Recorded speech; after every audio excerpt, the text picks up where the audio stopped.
अस्सलाम वालेकुम dear students, कैसे हैं आप सब लोग। Welcome to the Base Academy. बच्चों, मैं हूं आपका फ़िज़िक्स इंस्ट्रक्टर अदील अख्तर और आज हम फर्स्ट ईयर फ़िज़िक्स का चैप्टर नंबर जो 11 है उसके शॉर्ट क्वेश्चन डिस्कस करने जा रहे हैं। Exercise short question.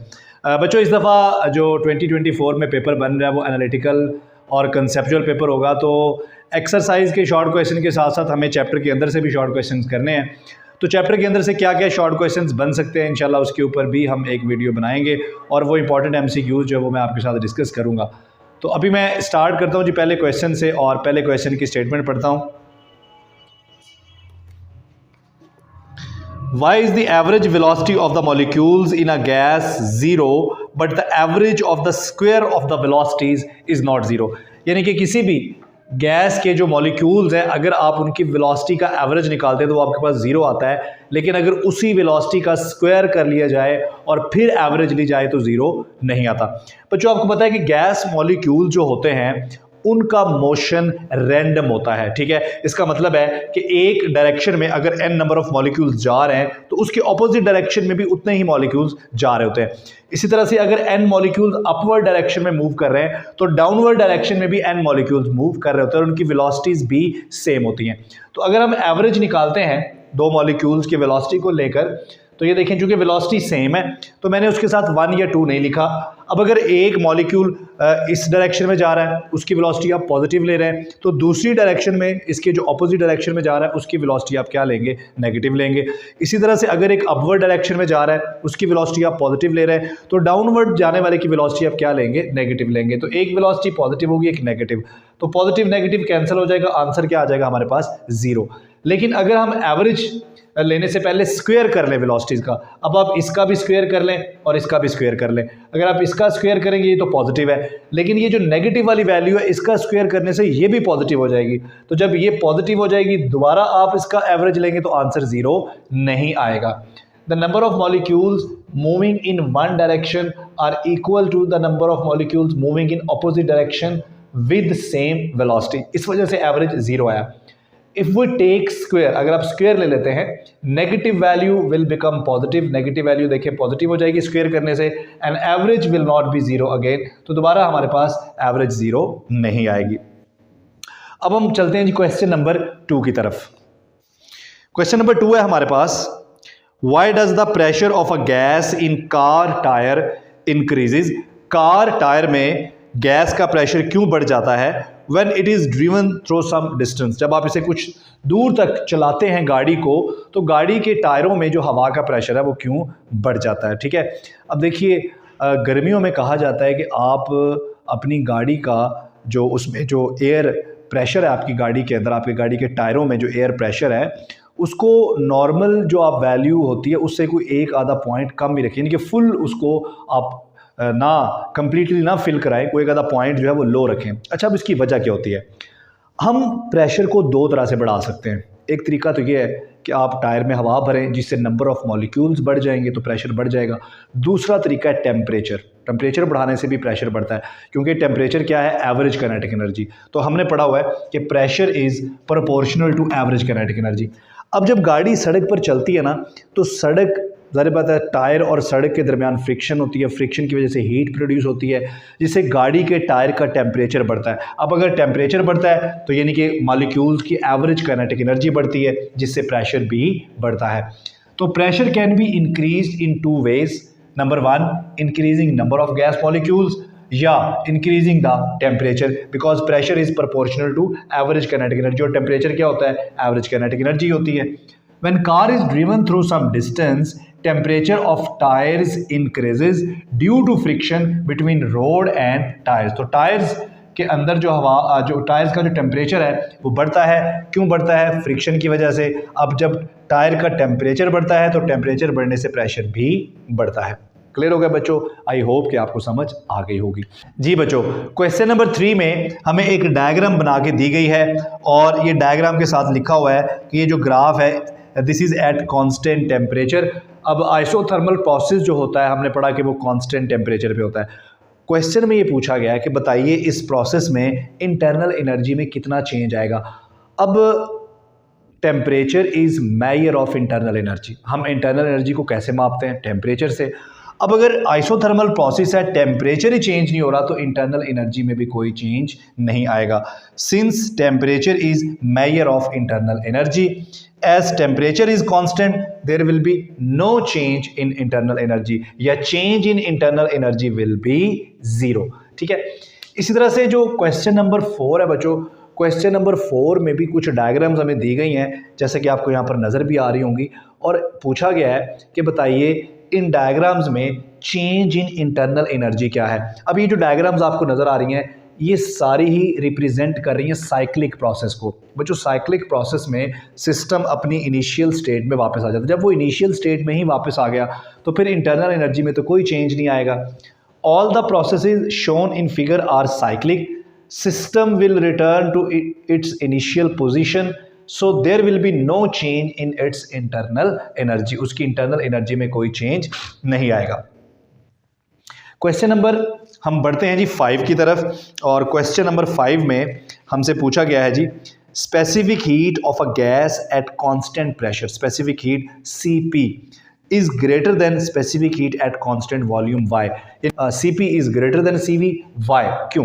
अब देखिए पहले तो हम देखते हैं एट कांस्टेंट वॉल्यूम।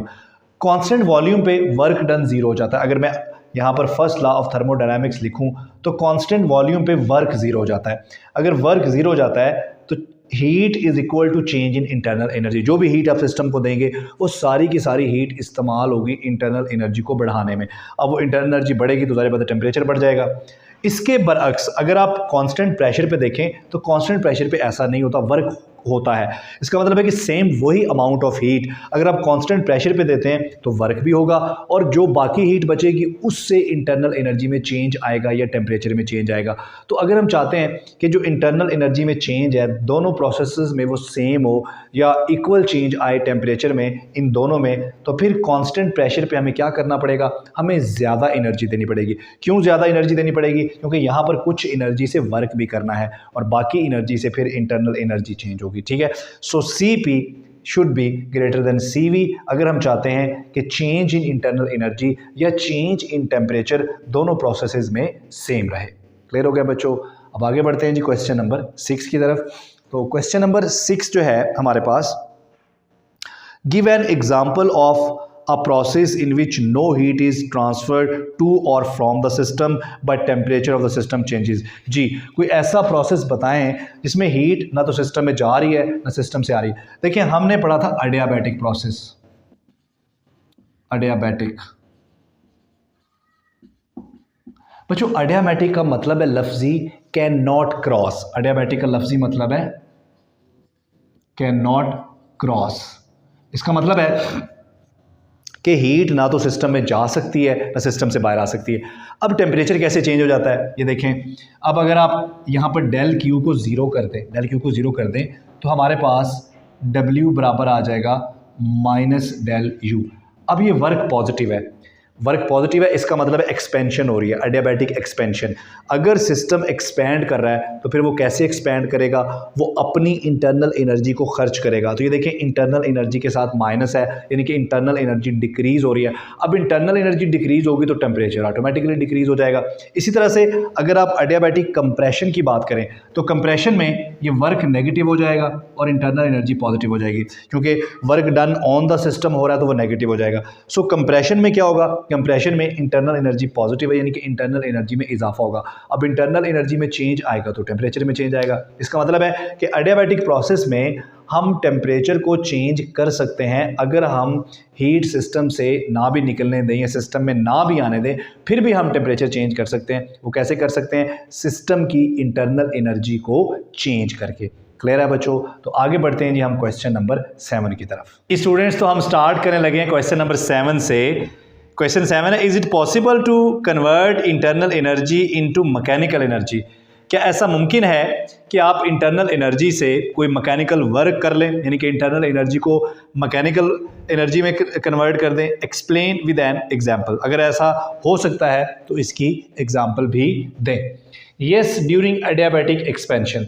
अब देखिए अडियाबैटिक एक्सपेंशन में क्या होता है, अडियाबैटिक एक्सपेंशन में सिस्टम जो है हमारी गैस जो है या हमारा सिस्टम जो है वो क्या करता है, वो पिस्टन पे वर्क करता है, क्योंकि सिस्टम जब एक्सपैंड करता है, एक्सपेंशन हो रही है, जब सिस्टम एक्सपैंड करता है तो वो पिस्टन को ऊपर की जानब धकेल देता है। ठीक है, तो नतीजा क्या होता है कि वो सिस्टम की जो इंटरनल एनर्जी है, क्योंकि यहाँ पर बाहर से तो हमें कोई हीट नहीं मिल रही, सिस्टम अपनी ही इंटरनल एनर्जी को खर्च कर रहा है, तो जो इंटरनल एनर्जी है सिस्टम की, वो उसने जब पिस्टन को ऊपर उठाया तो वो मैकेनिकल वर्क में या मैकेनिकल एनर्जी में कन्वर्ट हो गई। ठीक है, system moves the piston upward on the cost of its internal energy. अब देखें, सिस्टम ने वर्क किया है तो वर्क तो पॉजिटिव है, लेकिन इंटरनल एनर्जी में जो चेंज है वो क्या है, नेगेटिव है, यानी कि इंटरनल एनर्जी डिक्रीज हो रही है। सिस्टम ने अपनी इंटरनल एनर्जी को खर्च करके मैकेनिकल वर्क किया, तो इसका मतलब है कि उसकी जो इंटरनल एनर्जी है वही तब्दील हो रही है मैकेनिकल एनर्जी में। उसके बाद क्वेश्चन नंबर 8 की हम स्टेटमेंट पढ़ते हैं जी। Is it possible to construct a heat engine that will not expel heat into the atmosphere? क्या ऐसा मुमकिन है कोई ऐसा हीट इंजन हम बनाएं कि जो हीट को डिस्कार्ड ही ना करे एनवायरनमेंट की तरफ, और 100% जो हम उसे इनपुट दे रहे हैं उसको वो 100% आउटपुट में कन्वर्ट कर दे? क्या ऐसा मुमकिन है? अब देखें ज़रा, हमारे पास इंजन में हाई टेम्परेचर रेजरवायर होता है, यहाँ पर हमारा इंजन होता है, यहाँ पर लो टेम्परेचर रेजरवायर होता है। अगर हम लो टेम्परेचर रेजरवायर यहाँ से ख़त्म कर देते हैं, ठीक है, इसका मतलब है कि 100% इसकी जो एनर्जी है या 100% जो हमारा इनपुट है वो किस में कन्वर्ट हो जाएगा, वर्क में, क्योंकि हमारी एटमॉस्फेयर में या हमारे इन्वायरमेंट में हम हीट को डिस्कार्ड या एक्सपेल करेंगे नहीं। तो इससे क्या होगा, इस फार्मूले के मुताबिक जो परसेंटेज एफिशिएंसी का फार्मूला है, Q2 क्या हो जाएगा, 0। अगर Q2 0 हो जाएगा तो आप इसको सिंप्लीफाई करें तो आंसर आएगा 100%। तो सेकंड लॉ ऑफ थर्मोडायनामिक्स हमें रोकता है। सेकंड लॉ ऑफ थर्मोडायनामिक्स की जो कैल्विन स्टेटमेंट है वो कहती है कि कभी भी एफिशिएंसी ये नहीं हो सकती, सो हम ऐसा बिल्कुल भी नहीं कर सकते। इसके अलावा ये एक बेसिक वायलेशन है। देखें, हीट जो है वो ट्रांसफ़र है किसका, एनर्जी का, from high temperature reservoir to low temperature reservoir. अब फ़र्ज़ कर रहे हैं कि लो टेम्परेचर रेजरवायर ही ना हो तो क्या एनर्जी मूव करेगी? अगर सेम टेम्परेचर हो, ये तो वो हीट डेथ ऑफ यूनिवर्स वाला सीन हो गया ना। ठीक है, सो हीट या एनर्जी तो मूव ही नहीं करेगी, एनर्जी मूव करने को ही हम हीट बोलते हैं। उसके बाद हम चलते हैं जी क्वेश्चन नंबर 9 की तरफ। ठीक है जी, तो ये लिखा हुआ है जी, if system does not expel heat to the atmosphere its efficiency will be 100%, which is not possible according to the Kelvin statement of second law of thermodynamics. उसके बाद हमारे पास है जी क्वेश्चन नंबर 9। क्वेश्चन नंबर 9 में कहा गया है कि जी हमारे पास एक थर्मोस या एक फ्लास्क है और उसके अंदर मिल्क है, आप ऐसे उसको रैपिडली शेक करें, ऐसे हिलाएं तो क्या मॉलिक्यूल का टेम्परेचर बढ़ेगा? तो हमने तो पढ़ा है कि temperature is proportional to average kinetic energy. देखिए, जब आप रैपिडली शेक करेंगे, हिलाएंगे, तो काइनेटिक एनर्जी तो बढ़ेगी, मॉलिक्यूल्स की काइनेटिक एनर्जी बढ़ेगी तो टेम्परेचर भी बढ़ेगा। So as we know that temperature is proportional to average kinetic energy, when flask is shaken rapidly kinetic energy of molecules will increase, therefore temperature will also increase, molecules का जो temperature है वो भी बढ़ेगा। उसके बाद क्वेश्चन नंबर 10 में हमें कहा गया कि जी हमारे पास एक एयर कंडीशनर है, एक एसी है, और कमरे के अंदर हमने उसको मेज़ के ऊपर ही चलता हुआ छोड़ दिया है। अच्छा, अब ये जो एयर कंडीशनर की बात हो रही है, एसी की बात हो रही है ना, ये पुराने ज़माने वाले एसी हैं जिनको विंडो एसी कहा जाता था, तो उसके अंदर जो उसका कंप्रेसर है वो उसके साथ ही अटैच होता था। ठीक है, तो उसको विंडो में लगाते थे, जो कंप्रेसर वाला पार्ट होता था उसको बाहर की तरफ रखते थे ताकि ये हीट को बाहर एक्सपेल करे, कमरे से रिमूव करके हीट को।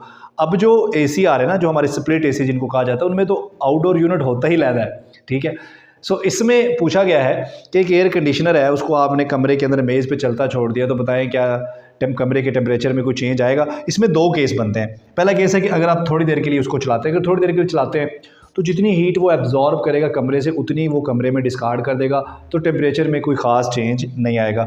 It will absorb the heat and will expel the same amount of heat in the room, hence there will be no change in the temperature. ठीक है, लेकिन if running for a long interval, अगर आप लंबे अरसे के लिए उसको चलाते हैं तो फिर कंप्रेसर के चलने से जो हीट प्रोड्यूस होगी उसकी वजह से कमरे का टेम्परेचर इंक्रीज़ हो जाएगा। Heat produces due to compressor which will increase the temperature of room. Clear हो गया जी। उसके बाद हमारे पास क्वेश्चन नंबर 11 है। क्वेश्चन नंबर 11 में पूछा गया है जी, can the mechanical energy be converted completely into heat? क्या मैकेनिकल एनर्जी को मुकम्मल तौर पर आप हीट में कन्वर्ट यस कर सकते हैं, इसमें कोई मसला नहीं है। जैसे हमारे पास एडियाबैटिक कंप्रेशन है, जब हम कंप्रेस करते हैं गैस को एडियाबैटिकली, ठीक है, तो बेसिकली हम क्या कर रहे होते हैं, हम मैकेनिकल एनर्जी दे रहे होते हैं, उसके ऊपर वर्क कर रहे होते हैं, ये मैकेनिकल एनर्जी दे रहे होते हैं, ठीक है। तो वो एनर्जी जो है वो कन्वर्ट हो जाती है किसमें, उसकी इंटरनल एनर्जी में इजाफा, या जिसकी वजह से उसका टेम्परेचर बढ़ जाता है। तो ये पॉसिबल है। उसके बाद हमारे पास है जी क्वेश्चन नंबर 12। क्वेश्चन नंबर 12 में क्या पूछा गया जी? क्वेश्चन नंबर 12 में पूछा गया है does entropy of system increases और decreases due to friction. Friction की वजह से क्या एंट्रोपी बढ़ेगी या कम होगी? अब देखें, change in entropy is proportional to change in heat, यानी कि चेंज इन एंट्रोपी जो है ये प्रोपोर्शनल है हीट के। इसका मतलब है कि अगर हीट में वेरिएशन आएगी, हीट में चेंज आएगा, अमाउंट ऑफ हीट बदलेगा, तो उससे एंट्रोपी में भी चेंज आएगा। अब देखें यहाँ पर क्या हो रहा है, फ्रिक्शन की वजह से हीट प्रोड्यूस होगी, ठीक है, जिससे अमाउंट ऑफ हीट बढ़ेगी, उसकी वजह से एंट्रोपी भी बढ़ेगी, because entropy varies with heat, ठीक हो गया। So as we know that change in entropy is equal to del Q over T. Due to friction, heat produce होगी, that will increase the entropy. उसके बाद जी हमारे पास है जी question 13, give an example of natural process that involves an increase in entropy. कोई natural process बताएं जिसमें एंट्रोपी इंक्रीज होती है। तो बहुत सारी एग्जांपल्स हैं, यहाँ पर हमने जो एग्जांपल ली है वो आइस मेल्ट वाली है। अब जब आइस मेल्ट होती है तो बेसिकली वो अपनी इन्वायरमेंट से क्या ले रही है, हीट ले रही है, और हमने कहा कि एंट्रोपी जो है ये तब्दील होती है, वेरी होती है हीट के साथ साथ, ठीक है। अगर टेम्परेचर को हम कांस्टेंट कर दें तो change in entropy is proportional to heat, ठीक है। अब जब हीट आइस ने एब्जॉर्ब कर लिया तो उसकी एंट्रोपी में क्या होगा, इजाफा हो जाएगा। As entropy varies with heat, चूँकि एंट्रोपी हीट के साथ चेंज होती है, इट विल आल्सो इंक्रीज, चूँकि हीट हमारे सिस्टम में आई है। क्लियर हो गया जी। उसके बाद जो नेक्स्ट MCQs है बच्चों, वो मोस्टली जो है वो MCQs ही हैं, कोई थ्योरेटिकल MCQ शॉर्ट क्वेश्चन नहीं है। सो इंशाल्लाह नेक्स्ट वीडियो में हम इसके न्यूमेरिकल सॉल्व करेंगे। अगर आपको वीडियो अच्छी लगी है तो इसे अपने दोस्तों के साथ भी ज़रूर शेयर कीजिएगा। मिलते हैं नेक्स्ट वीडियो में। थैंक यू, अल्लाह हाफ़िज़।